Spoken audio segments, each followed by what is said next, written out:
Hello friends, welcome to our YouTube channel. आज के इस वीडियो के अंदर हम बात करने वाले हैं टॉप रेशियोज़ के बारे में। आप कोई भी म्यूचुअल फंड अगर चूज़ करते हो तो उसका रेशियो चेक करना बहुत ज़्यादा ज़रूरी है। आपको ये पता है कि अगर कोई भी फंड जो है आपको हाई रिटर्न दे रहा है एंड कोई फंड ऐसा है जो आपको कम रिटर्न दे रहा है, बट अगर रेशियोज़ में दोनों में डिफरेंस आ जाता है ना, तो वहाँ पर आपको एक म्यूचुअल फंड चूज़ करना है जो कम जो है रिस्की हो। ये चीज़ ध्यान रखिएगा, कोई अगर ज़्यादा रिटर्न दे रहा है एंड हाई रिस्की है तो इन फ्यूचर वो आपको बहुत ही कम रिटर्न देगा या फिर हो सकता है आपका गेन जो है वो और भी डाउन चला जाए। तो इसके लिए आपको रेशियोज समझना बहुत ज़्यादा ज़रूरी है। तो आज के इस वीडियो में हम अल्फ़ा को समझेंगे एंड इसके लिए मैं एक म्यूचुअल फंड आपको दिखाऊंगा, एग्जाम्पल के लिए एंड कंपेयर करके भी दिखाऊंगा। दोनों ही चीज़ें आपके सामने होंगी। तो चलिए सीधा सा वीडियो को कंटिन्यू करते हैं। फिलहाल के लिए मैंने लार्ज कैप फंड ओपन किया हुआ है SBI का, SBI blue chip direct plan growth and यहाँ पर आप देखोगे 5 साल में इसने 15% के रिटर्न दिए हुए हैं। ठीक है, यहाँ पर इसकी NAV प्राइसिंग 78 रुपीज़ है। मिनिमम SIP आप 500 रुपये से कर सकते हो। फंड साइज 38,000 करोड़ का है। यहाँ तक सारी चीज़ें सही देखने को मिल जाती हैं। इसी के बाद अगर आप यहाँ पे होल्डिंग्स चेकआउट करोगे, HDFC बैंक लिमिटेड 9.7% है, ICICI बैंक लिमिटेड 7.6% है। टॉप होल्डिंग्स है, आप अदर होल्डिंग्स अपने आप चेकआउट कर सकते हो। बट हम आगे बात करेंगे इसके रिस्क रेशियो की, तो हम थोड़ा सा डाउन आ जाते हैं। यहाँ पर आ जाता है आपके सामने चार्ट रिस्क रेशियोज़ का। यहाँ पर आपको अल्फा देखने को मिलता है, बीटा देखने को मिलता है, शार्प देखने को मिलता है, शॉर्टिनो देखने को मिलता है। ये सारे रेशियो पर हम डिस्कस करेंगे, बट आज हम सिर्फ बात करने वाले हैं अल्फा के बारे में।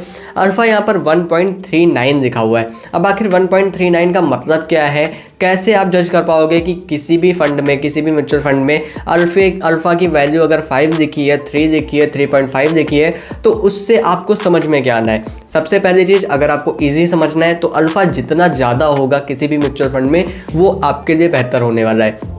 इसके अलावा सेकंड जो मेन चीज़ अगर आपको डीप समझनी है तो 1.39% का मतलब है यहाँ पर कि इसने अपने बेंचमार्क ने अगर 15% के रिटर्न दिए हुए हैं तो इस फंड ने 16.39% के रिटर्न दिए हुए हैं। अल्फा जितना ज़्यादा होता है, अल्फा सिर्फ दिखाता है अपने बेंचमार्क को कितने % से इन्होंने बीट किया हुआ है।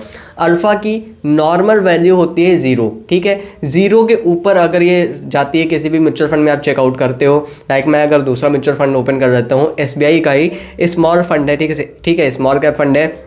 यहाँ पर आप अल्फा देखोगे 5.12 है। ठीक है, यहाँ पर 5.12% लिखा हुआ है। SBI स्मॉल कैप का जो बेंचमार्क है ना वो S&P BSE 250 TRI है। ठीक है, मतलब जो टॉप 250 कंपनीज होती हैं उनका जो बेंचमार्क है उससे इनका कंपैरिजन होता है कि आखिर उस बेंचमार्क में कितने रिटर्न आए हैं। एंड अल्फा आपको शो करता है कि अगर जो बेंचमार्क है उसने 15% के रिटर्न दिए हुए हैं तो इस म्यूचुअल फंड ने 5%, 5.12% इस फंड ने ज़्यादा अच्छे रिटर्न दिए हुए हैं अपने बेंचमार्क से। तो ये चीज़ आपको ध्यान रखनी है। अगर यहीं पर अल्फा माइनस में जाता है तो आपको कैसे शो होगा, तो आपको सिंपल से समझ जाना है। अगर बेंचमार्क आपको 100 रुपीज़ का रिटर्न दे रहा है एंड यहाँ पर -5 है तो यानी कि इस फंड ने उससे 5% कम यानी कि 95 रुपीज़ का आपको रिटर्न दिया हुआ है। बहुत ही सिंपल है अल्फ़ा को समझना। अगर आप अल्फ़ा को समझ जाते हो तो आपके लिए बहुत ही ज़्यादा ईजी हो जाएगा किसी भी म्यूचुअल फंड को चूज़ करने के लिए।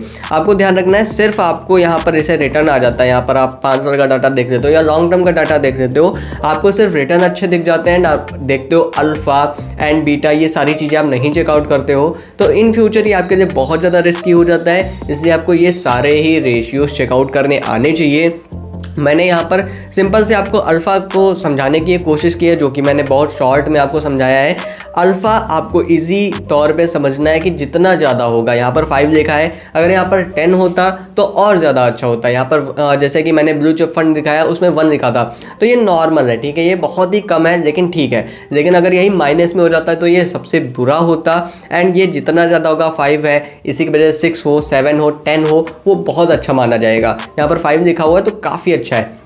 मतलब अगर बेंचमार्क को बीट करता हुआ कोई भी म्यूचुअल फंड दिख रहा है तो वो अच्छी बात मानी जाती है किसी भी म्यूचुअल फंड के लिए, किसी भी फंड के लिए। स्मॉल कैप फंड है, स्मॉल कैप फंड आपको पता है रिस्की होते हैं, बट आपको अगर किसी भी म्यूचुअल फंड का आपको ये अल्फा अच्छा देखने को मिल जाता है, ठीक है, बीटा अच्छा देखने को मिलता है, शार्प रेशियो अच्छा देखने को मिलता है, शॉर्टिनो अच्छा देखने को मिलता है, तो आप उसमें आराम से बेझिझक इन्वेस्टमेंट कर सकते हो। ऐसा इसलिए क्योंकि वो म्यूचुअल फंड अपने इन्वेस्टमेंट स्ट्रेटजी से अच्छे खासे रिटर्न आपको दे रहा है एंड उसका रिस्क रेशियो भी इससे आप जज कर सकते हो कि इसका रिस्क रेशियो कैसा है।